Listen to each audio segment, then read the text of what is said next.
Hello everyone, the riding season is here, and in this video I document my first major ride of the year, where I used the 2024 Giant Loop event as the home base for this ride. And since it is the first major ride of the season for the KTM, I prepped it with some basic maintenance. A new air filter with a check to see if nothing has been through these OEM paper filters. All looks great. And I also did my yearly oil and oil filter change. All is good with this motorcycle. This event has been growing, and each year it has become harder to accommodate a good spot for my truck and trailer. But I made it. I simply found the best possible location to turn it into my home for the few days I would be there. An island amidst a sea of tents and trailers. I was right there in the middle of it all. But it felt like I was alone, and just a few yards from my trailer I had an almost exclusive access to this pond. There were birds that I never saw, but I heard them singing.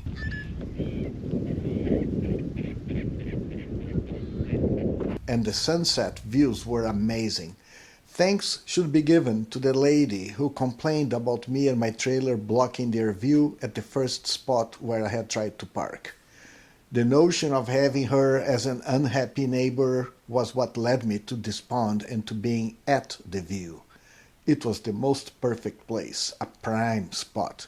This pond was the center of my stay here. To get to dinner and all events, I had to walk by it. I got a chance to say hi to some acquaintances, chat with some participants, have dinner, a beer, and watch parts of the North California section of the BDR and take some photos for posterity. In the next morning, breakfast and go for a ride. Check my way out of camp, my exclusive by the pond road. My riding plan was to visit the Owyhee area, a place I had visited in 2010. Since I'm this far out in the east of the state, why not travel another 150 miles to accomplish this? Yes, it's a long way, a 300-mile round trip, and mostly on paved roads. I checked the map, and it showed ways to get there from Crane almost all the way via dirt roads, but I'm going solo. I would never be able to convince anyone to join me in such a long journey on unknown dirt roads, so pavement it is. On the good side, the way there is through beautiful Big Sky country. And then my KTM 790R is an adventure motorcycle, so it is meant to go well on long trips on pavement. And this trip serves also as a practice run. It serves to give me a taste of what will be like to ride through Patagonia. One day I plan to ride those vast areas of South America. Back to reality. In specific, I wanted to go back to Leslie Gulch. Coincidentally, just a week before coming to the Giant Loop event, I attended an event at the Wildcraft Cider Works here in town, where some people were presenting about this beautiful area of the state, and besides learning about its geology, recreation options, and many hiking trails in the area, I've heard of a petition to turn this area of the Owyhee a national monument. I better go for a visit now. Owyhee is named after two Hawaiians who were hunting in the area in the 19th century, about 200 years ago. I'm not going to bother you with the history of the location, but if you haven't been there, I recommend you check it out. Well, check the images that I'll be sharing in this video and then make a decision. On the way there, I passed through Rome and then Jordan Valley. By the way, watch your speed when on Highway 95. I saw two cars stopped by the police within a 50-mile stretch of road. I filled up at Jordan Valley, and with a full tank at this point of the journey, I could ride all the way to Leslie Gulch and then return to camp without needing a refuel. This bike will do 250 miles in one fill-up without having to slow down to save fuel. Right after Jordan Valley, I continued north and took Sucker Creek Road. Yes, that's the name of the road. Here's where the fun starts. That's when you enter the landscape and manage the bike's handling on dirt.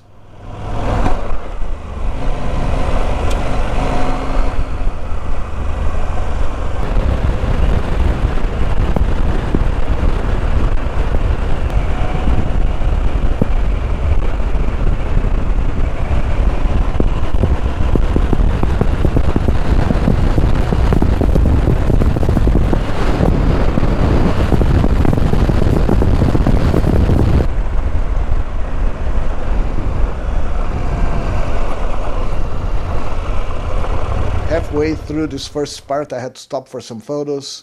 This is such a beautiful country. Shortly after, I arrived at the entrance of the Leslie Gulch State Park. More photos to prove I was there again. There is a quick explanation of why it is named Leslie. The guy was stricken by lightning right there.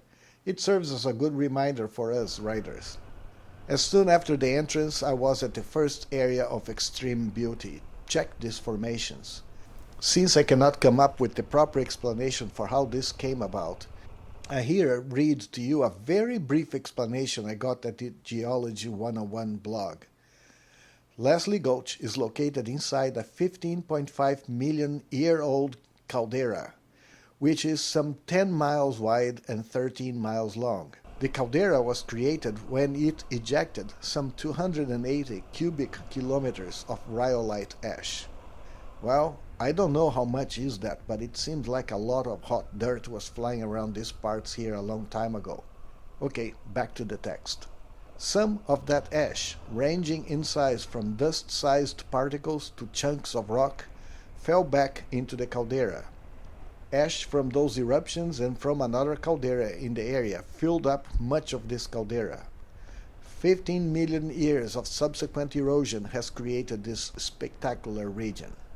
Well, there you go. It serves to show how minuscule I am in terms of size and time. But who's counting? Well, instead of worrying about numbers, check how beautiful it is. I'll continue the ride and take you with me all the way to Lake Owaihi, and I'll cut parts of the video to make it shorter for you and to eliminate some of the cars and dust I had to go through on the way down.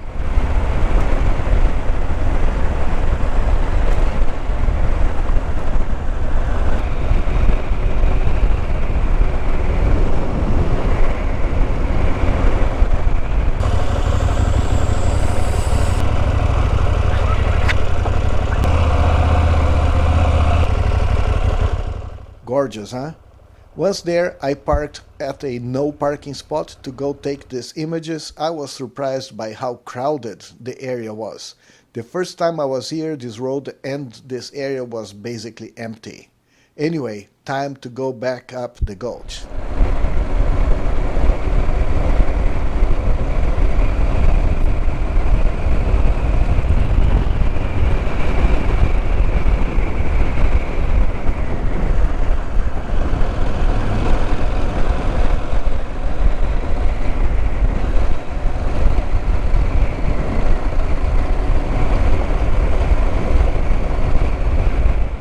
On the way up, I made a few more stops for more photographs and video.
And to think all of this is right here in Oregon.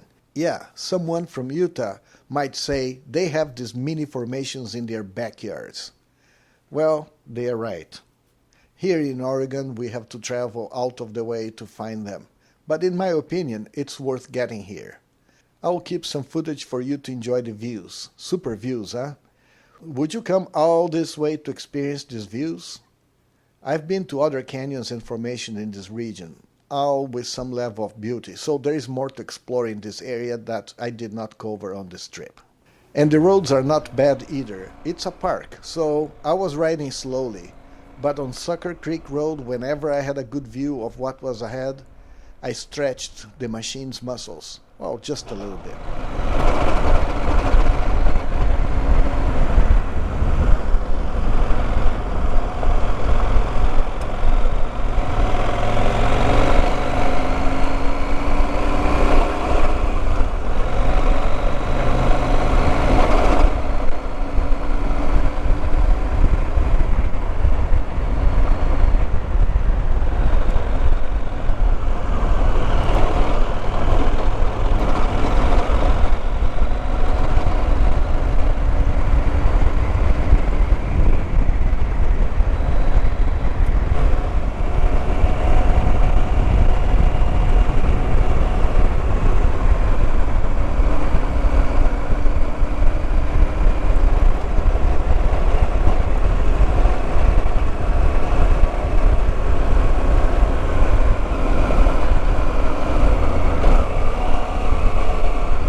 Almost back to Highway 95, I came across these three gentlemen working on a flat tire.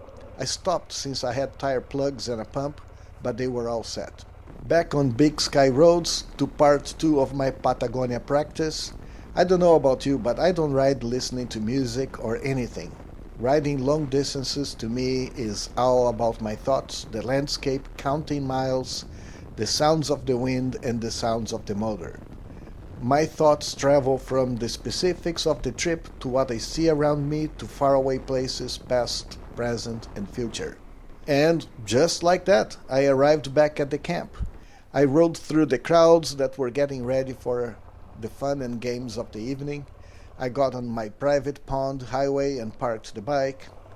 After a while, I got into the evening action. Well, I checked my pond again. How are the birds doing? It was windy today. Then I went for a walk in the downtown area of the event. Again, lots of vendors. I did not see Triumph this year. I wanted to test ride some of their bikes. Too bad they were not here. Harley Davidson is always here, and they are great about bringing new colors to their Pan America every year. At one point, there was a guy giving riding lessons. I could not hear what he was saying very well. The mic was not working or something. How you're going to place your outside foot with a lot of lines, but I want you to realize something. The outside elbow turns the bike. What did I say the outside elbow does? That's right. Turns the bike. So I get to use the throttle as a tool. When you're in perfect position and you roll on, if my hips are in front of the pivot point of the motorcycle, I control where the rear end goes. Understanding that the more you understand, don't move.